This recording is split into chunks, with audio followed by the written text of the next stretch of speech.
छत्तीसगढ़ के संस्कृति ला देखे बर सुने बर हमारे यूट्यूब चैनल लकी स्टूडियो सलोनी ला लाइक करो, सब्सक्राइब करो, शेयर करो। धन्यवाद।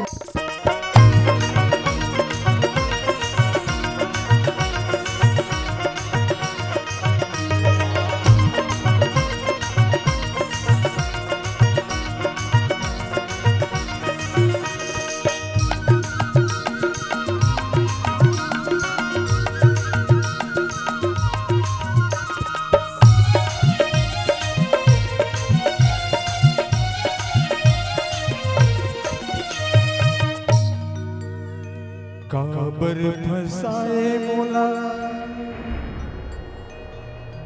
तो माया के जाल में,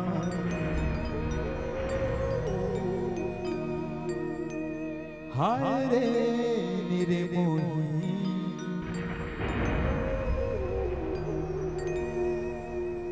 काहोगे तोर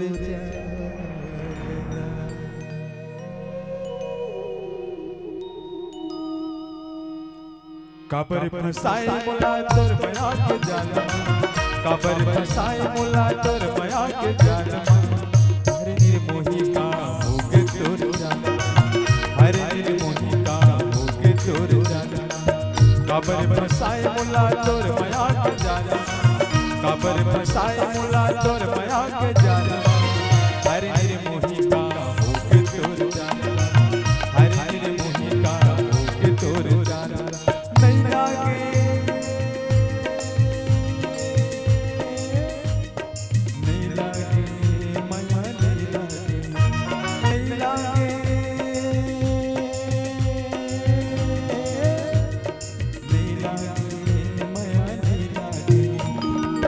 हरे निर्मोही का होगे तोर जाल, हरे निर्मोही का होगे तोर जाल।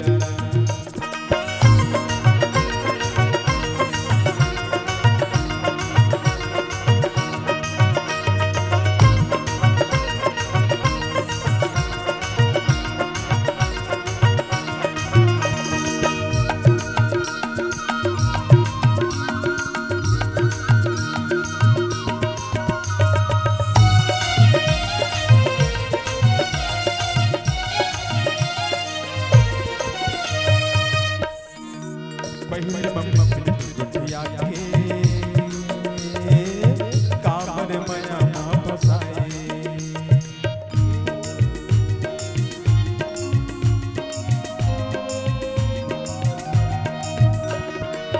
तो बलायो दरिया पार में काबर तैना नहीं आए।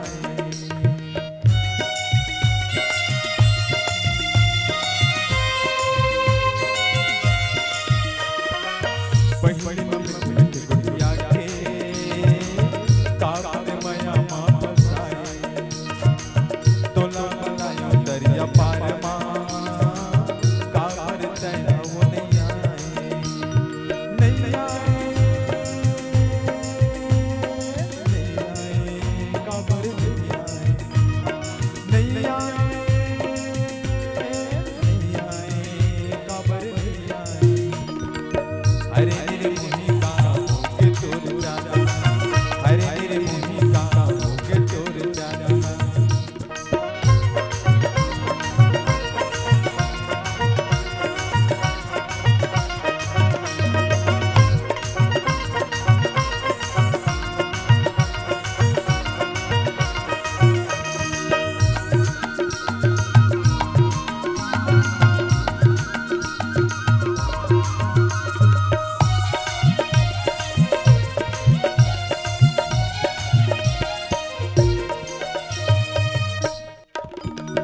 मुरझन जावत रहे सिया पाट के मेला, नहीं छोड़ कह के तै खाए रे जिया।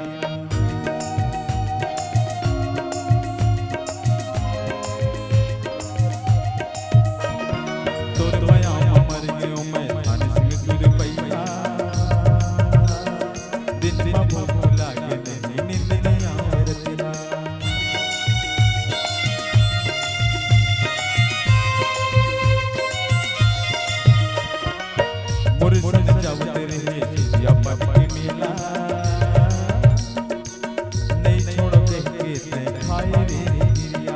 तोर माया मर गयो मैं थाने सिंह सुर भैया दिन में भूख लागे नींद नहीं आवरती नहीं आवे नींद नहीं आवे